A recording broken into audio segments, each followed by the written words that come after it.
ফেনীতে নির্বাচনী জনসভায় বক্তব্য রাখছেন জামায়াতের আমির ডাক্তার শফিকুর রহমান। সরাসরি যুক্ত হচ্ছে সেখানে।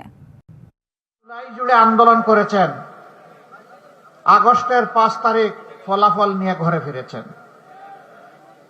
এখানে মহিপালে 12 জন আমাদের সহযোদ্ধা শাহাদত বরণ করেছে। আমি তাদের প্রতি গভীর শ্রদ্ধা নিবেদন করছি। মহান রবের দরবারে দোয়া করছি, আল্লাহ তাআলা তাদেরকে মর্যাদাবান শহীদ হিসাবে কবুল করুন। আমি আরো শ্রদ্ধার সাথে স্মরণ করছি পিতৃভূমি ফেনীর মানুষ, সাবেক প্রধানমন্ত্রী, বিএনপি সাবেক চেয়ারপারসন বেগম খালেদা জিয়াকে। তিনি দেশের স্বাধীনতার সার্বভৌমত্বের ব্যাপারে অঙ্গীকারবদ্ধ ছিলেন। আধিপত্যবাদকে তিনি প্রশ্রয় দেয় নাই। এই জায়গায় তাকে আমরা অন্তরের অন্তঃস্থল থেকে শুকরিয়া জানাই, অভিনন্দন জানাই। আমি গভীর শ্রদ্ধার সাথে স্মরণ করছি বাংলাদেশ জামাতে ইসলামীর সবচেয়ে দুর্যোগকালীন কঠিন সময়ে যিনি কেন্দ্রীয় আমিরের দায়িত্ব পালন করেছেন, আমাদের সকলের শ্রদ্ধেয়, আপনাদের অনেকের শিক্ষক জনাব মকবুল আহমদ সাহেব। আল্লাহ তাআলা তার রূহের প্রতি সীমাহীন রাহমা এবং শান্তি বর্ষণ করুন। সম্মানিত ফেনীবাসী, আপনাদের অনেকগুলা সমস্যা আছে। দুই একটা সমস্যা স্বচক্ষে সাক্ষী হওয়ার সুযোগ আমার হয়েছিল। ৩৬ জুলাই বিপ্লবের পরপরই, সম্ভবত 12 আগস্ট,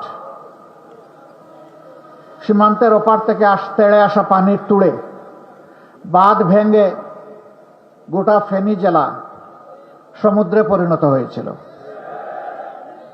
পার্শ্ববর্তী নোয়াখালী, লক্ষ্মীপুর এবং কুমিল্লার একটা অংশ এর দ্বারা ক্ষতিগ্রস্ত হয়েছিল।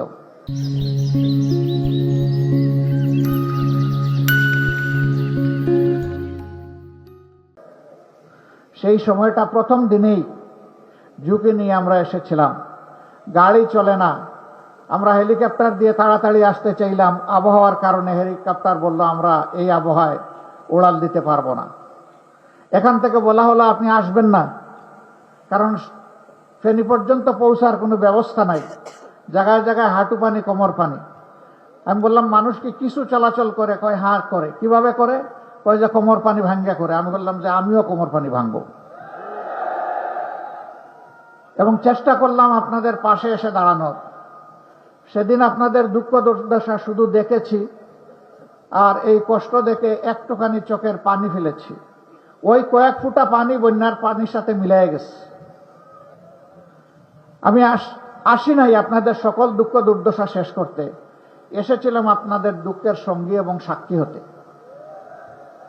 ওই সময়টা ভাঙা বাঁধের জায়গায় যেতে পারিনি। এরপরেই আবার যখন অনুকূল সামান্য পরিবেশ এসেছিলাম সেই জায়গাটা দেখার জন্য। ছোট্ট একটি জায়গা, এটি মর্যাদার প্রশ্ন, এটি আমাদের নিরাপত্তার প্রশ্ন। আজকে আমার বড়ই মনে পড়ে বাংলাদেশ প্রকৌশল বিশ্ববিদ্যালয়ের কৃতি ছাত্র আবরার ফাহাদকে। এই ফেনী নদী নিয়ে দুটি কথা বলেছিল, এই জন্য তাকে জীবন দিতে হয়েছে। ফেনীবাসী, আবরার ফাহাদের রূহকে আপনাদের কাছে রেখে গেলাম।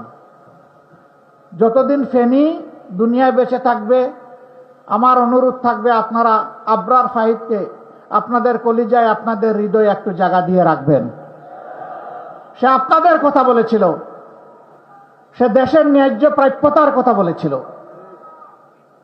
এই জন্য যারা আধিপত্যবাদের দূষর এবং যারা আধিপত্যবাদের দালাল, তারা তাকে সহ্য করতে পারে নাই।